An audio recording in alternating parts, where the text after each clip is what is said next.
Shrine Bowl practices are wrapped up for the weekend, and while there's still a game to be played on Tuesday night, let's break down all the winners from this weekend's event in Dallas in today's episode of Best Available.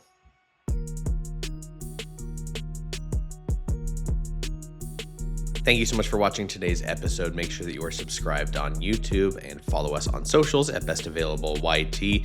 Also consider becoming a member as a way to support the channel so that we can do more on the road events like this.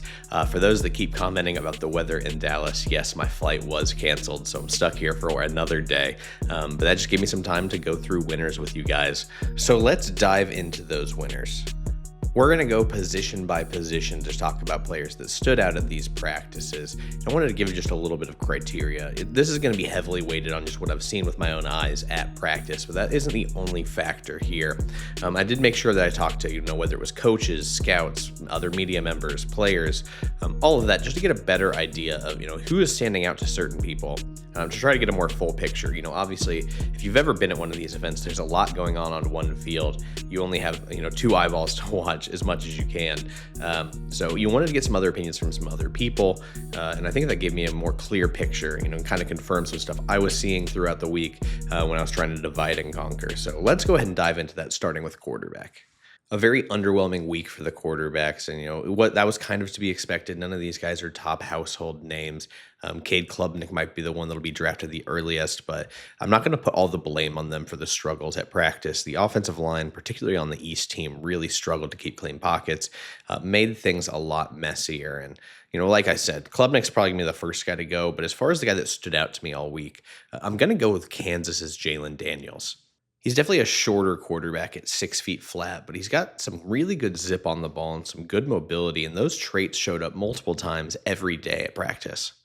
I think he showed enough, whether it was an indie or team or 7-on-7, that, this guy has some legit physical tools and might be a worthwhile late round flyer, especially for a team that has an already established quarterback at the position, to kind of have this guy as a developmental project. Who knows what he can turn into. And, these dual threat quarterbacks have come in and, had some success in short stints in an emergency when you need a guy to make some plays. And, Malik Willis is kind of the gold standard of that with the Green Bay Packers this past year.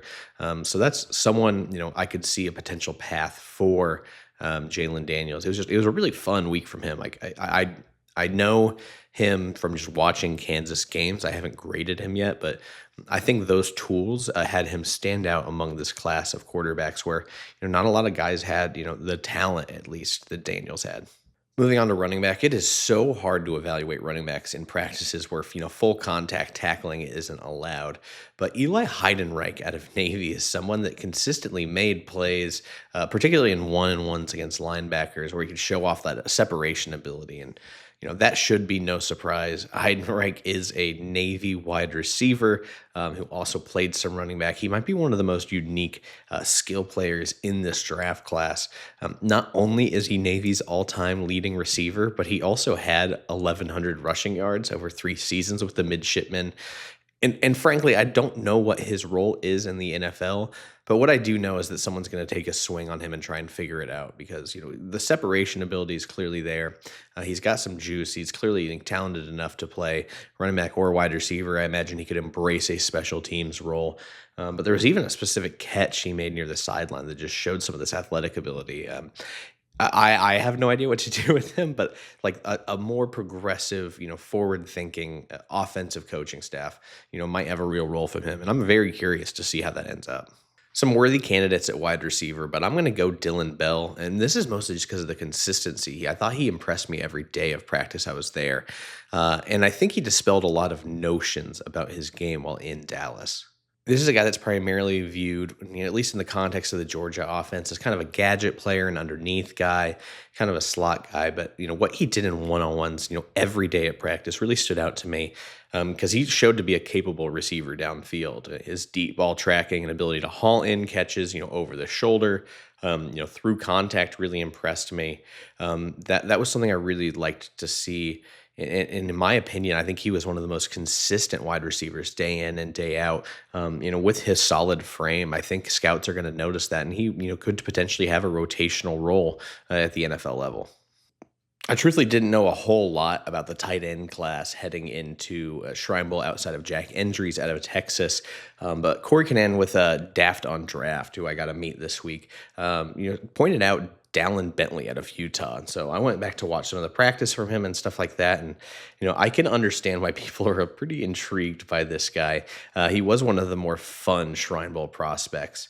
He is a big body at 6'3" and 262 pounds, but moved a lot better than I was expecting for a guy of that size, especially when with his body type and strength, he's more likely to be slotted in as one of these Y or in line right next to the offensive tackle kind of prospects at the NFL level. But, I haven't had time to dive into his film, but I'm definitely looking forward to it because some of those one-on-one matchups, a little more fluid than I expected, a little faster than I expected, and obviously the body control to be able to just box out people at 260 plus pounds. Like this screams like a legit Y tight end that has some receiving juice, and that is definitely a role in the NFL, especially as teams move to more 3 tight end personnel.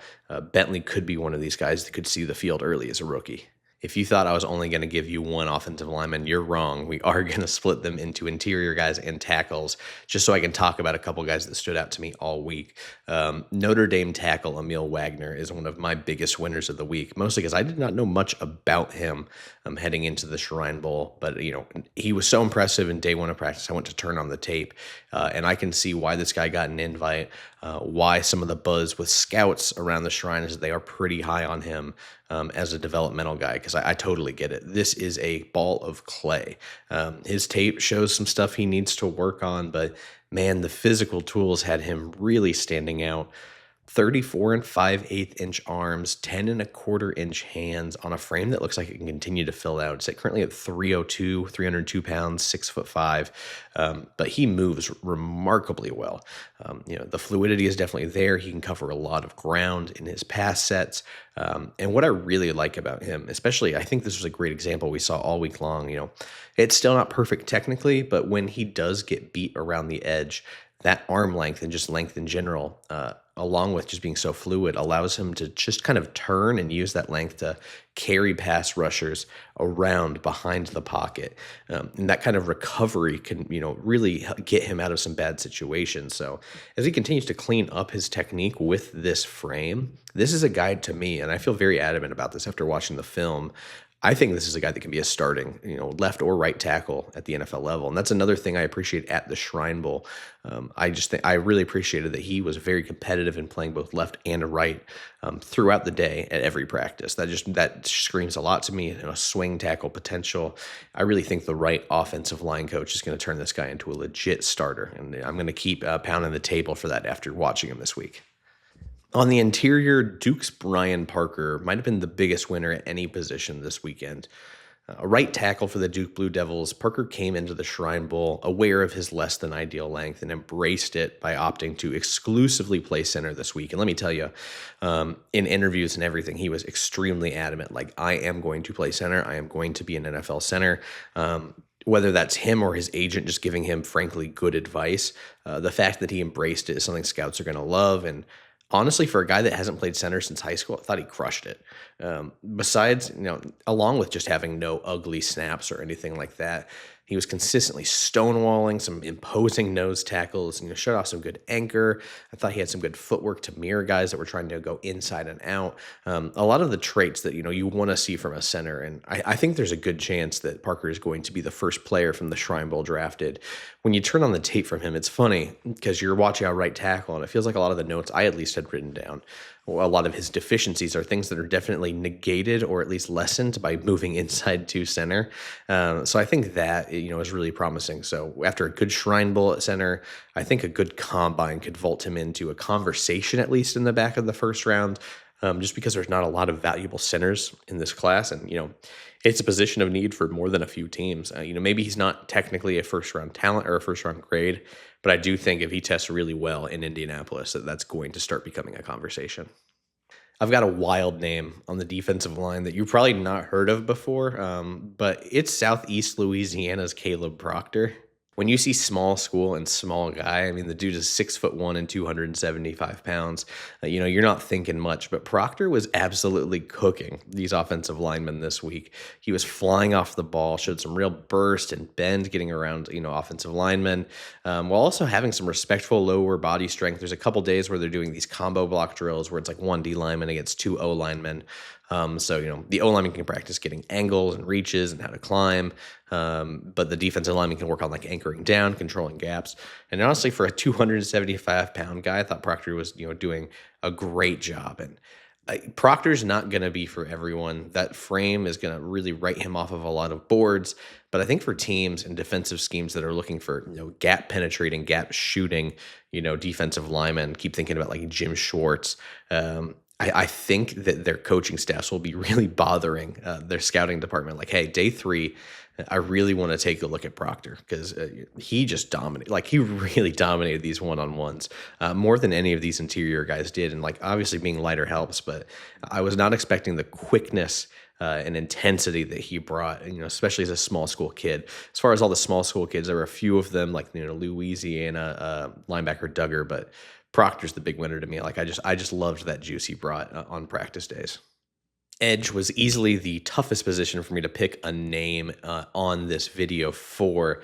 And just for the sake of transparency, I'm just going to say a new name compared to some of the other guys we've talked about. So if you want to hear more about, Malachi Lawrence out of UCF or Wisconsin's Mason Reiger, I highly encourage you to check out some of the previous videos we've done after practices this week.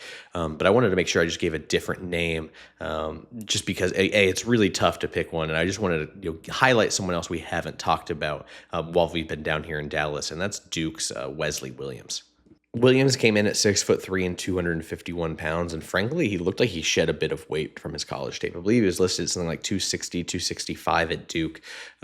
But, having lost some of that weight and looked a little slimmer, it showed in these one-on-ones. I mean, this is a guy that's already looked pretty polished on tape as far as like, maybe a more traditional 4-3 defensive end, good at the point of attack, good hand usage to disengage. But after shedding some of that pounds, I can see where he is a legitimate edge prospect.